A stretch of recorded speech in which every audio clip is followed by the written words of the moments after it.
Wow, so Jason Kelce just dropped a huge hint that he really wants to return to play next year, and his brother Travis only added fuel to the fire. Meanwhile, the Eagles officially announced Kellen Moore as their new offensive coordinator, and Nick Sirianni had some very positive things to say. Plus, the Eagles also seemingly have brought in a new, young, and promising coach to their defense, and there's really good reason to believe that he could be the key to getting the most out of the Birds secondary. And finally, the Eagles are apparently kicking off the 2024 season by doing something that no NFL team has ever done before. So we're going to get into all that and much more, and we won't waste any time. Let's get straight into it. Okay, so yesterday the Eagles made it official. Kellen Moore is the new offensive coordinator in Philadelphia. So can we all stop the pointless speculating about whether or not he actually has the job? It's now official. Kellen Moore is going to be here and in charge of the offense in 2024. And of course, this is an offense that had plenty of flaws in the 2023 season, and that's in large part because of Nick Sirianni and his overly simple scheme that lacked a lot of creativity and became easy to figure out by opposing defenses, and therefore became stale, as Sirianni himself put it by the end of the season.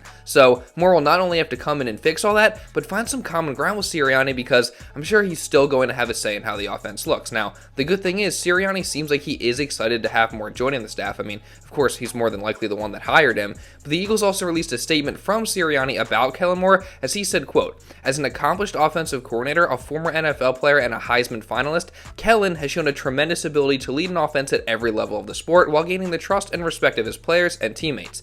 He is an incredibly smart football coach whose depth and knowledge of the game has helped him become a talented play caller in this league. During Kellen's tenure as an NFL coach, he's helped to develop some of the best quarterbacks in the league and directed some of its best offenses. We are thrilled to have Kellen join our team." Now look, I'm not going to act like Sirianni wasn't required by the Eagles to release a well thought out statement about the Kellen Moore hiring, but still, that's a pretty strong endorsement. And I don't know about you, but I'm personally confident that Moore is going to come in and make a lot of the changes to the offense that we've all been calling for since things started going bad this season. And apparently, NFL legend Peyton Manning agrees that Moore is going to be a great addition to the Eagles, as he said, quote, "I like Kellen. Obviously, I've known Kellen since he was in college and came down to our football camp. We've stayed in touch, and look, I think he's a good play caller. You know, changes are a part of the offseason every single year, but I think Jalen will like playing for him, and I like Nick's system, so I imagine there's some sort of hybrid of what Nick wants to do and what Kellen wants to do, and as long as they're working together on that, then I think it's going to be focused around Jalen and what he likes, and I think it's a good hire for the Eagles." I mean, when you have the endorsement of a legend like Peyton Manning, that can only be a good thing, right? And for those in the boat of, well, the offense can't be successful if Sirianni is a part of it, because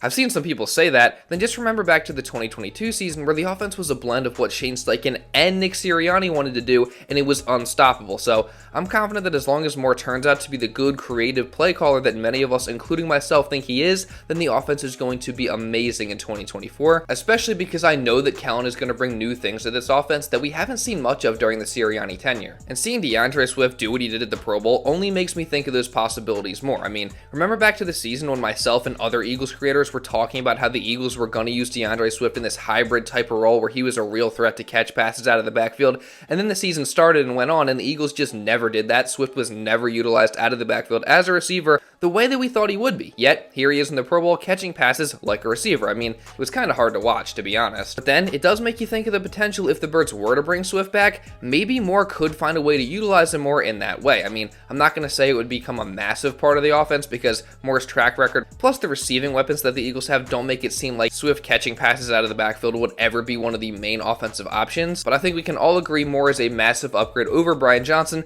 and we've seen in the past running backs be able to have success catching the ball out of the backfield under Kellen Moore. We saw it with Tony Pollard in Dallas in 2022, where he went for over 9 yards a catch. Now, the volume wasn't very high, but still, it was effective, and again, it would add another dynamic to the Eagles offense that they didn't have in 2023. So it's for that reason and many others that I'm hoping Swift re-signs with the Birds in the offseason, but if he doesn't, the Pro Bowl will have been the last time we ever saw him in Eagles gear. And speaking of the Pro Bowl, I mean, it certainly gave us some fun moments involving the Eagles. You got Jalen Hurts throwing a deep touchdown to CeeDee Lamb, then you got him dropping a Philly special where, I'm not gonna lie, he completely mistimed that jump. That was 100% on him. And you also got Lane Johnson and Landon Dickerson dominating tug of war, and you got Jason Kelce using his secret strategy to propel the NFC to a come-from-behind win in this mini game. And I mean, dude, look at this guy's face. He's just so hard not to like. Which is just one of the reasons why, even though it would make a lot of sense and it's very well deserved, None of us want to see this guy retire. And really, just the more time that goes by since the end of this past season, it really sounds more and more like he doesn't want to retire either. We obviously know that he himself has not officially announced his retirement from football yet, and he just has yet to make a decision on that altogether, but we do know that Kelce is still at the top of his game. He's coming off a season at age 36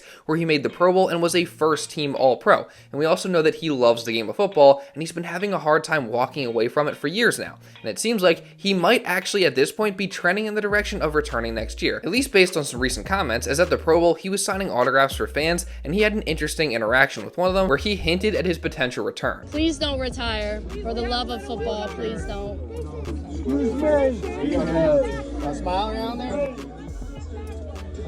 Thanks, Mr. Kelce. Thank you. I think it's really clear that this guy is struggling with the concept of officially hanging him up, and it feels like the more time goes on, there's a real chance of him actually coming back. I mean, I'm not gonna lie, I still think it's probably a little bit more likely that he retires, but again, he's clearly struggling with the decision, and he said it there. He's gonna try not to retire. He wants to come back. Now it's just a matter of if he actually does or not. Now his brother Travis, who's obviously playing in the Super Bowl this week, seems to think he's going to be back, so take a listen. You think Jason plays in that Brazil game?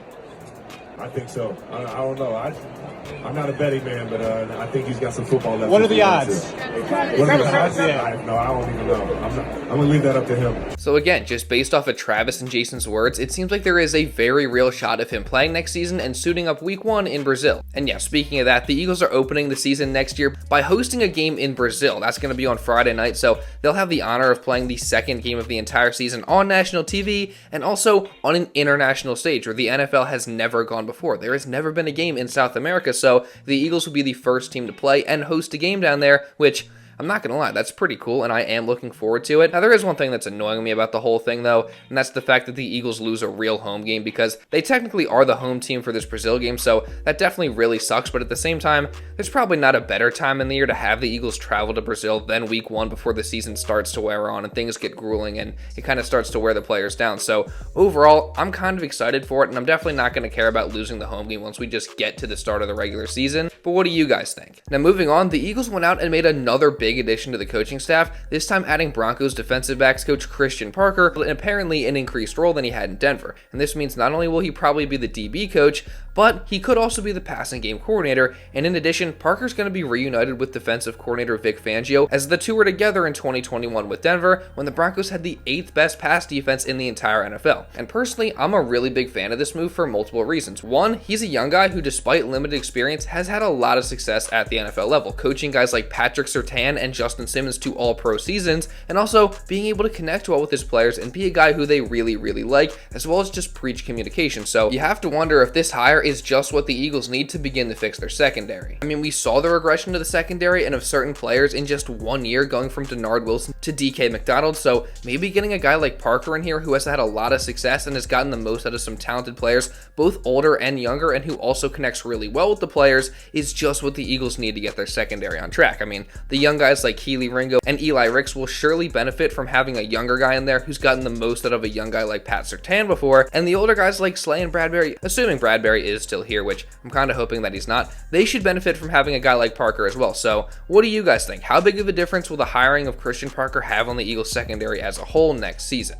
You can let me know your thoughts down in the comments on that or anything else that I talked about in this video. And also, if you don't want to miss any more Eagles coverage just like this coming throughout the rest of the entire offseason, make sure you subscribe and, really importantly, turn on notifications. Also, drop a like down below on this video if you did enjoy it and want to show some support. And also, if you want to watch another video talking about how Devontae Smith expects to take his game to the next level this coming season, you can go check this out right here. Now, with all that being said, that's pretty much all I got for this one, guys. So thank y'all so much for watching, and I'll see you in the next video.